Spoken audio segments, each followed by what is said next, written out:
Ici, c'est un travail de photomontage, c'est-à-dire que j'ai traité des photos qui existaient déjà.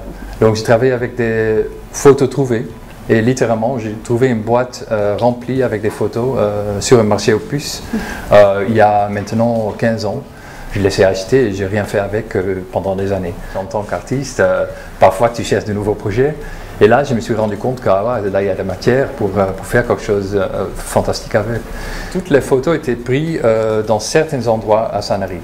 Et donc autour de ces endroits, donc c'est l'endroit où le photographe travaillait. C'était un photographe de rue qui travaillait dans les années 60. Je ne sais pas exactement quelle date, mais moi je pense en regardant les automobiles, les vêtements, la mode, que c'est mi-années 60, donc 64, 65. Les gens qui sont dans la photo, qui ont été photographiés, ils savent mieux que moi. Autour de la position de photographe, tu voyais que c'était très cohérent. Toutes les photos se liaient. Et donc tu pouvais voir en fait les mêmes détails dans les arrière-plans de plusieurs photos. Le comportement des gens est très comparable. Et c'est ça qui m'intéresse beaucoup, c'est comment les gens sont individuels. Dans les photos, tu vois vraiment des personnalités.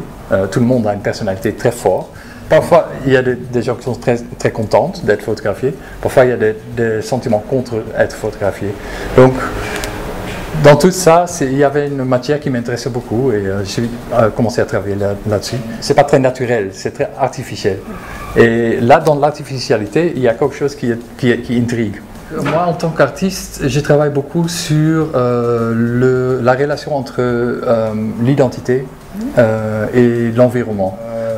Le photographe, à la base, c'est inconnu pour moi, hein, mais on voit bien que lui, il avait une profession assez profonde, parce que son travail est assez beau. Il y a des noms qui flottent un peu partout, mais on n'est pas sûr. La grande question pour moi, c'est aussi comment une telle boîte arrive sur un marché aux puces. Et donc, ça serait intéressant aussi de voir un peu la culture autour de la profession d'être un photographe de rue, quoi.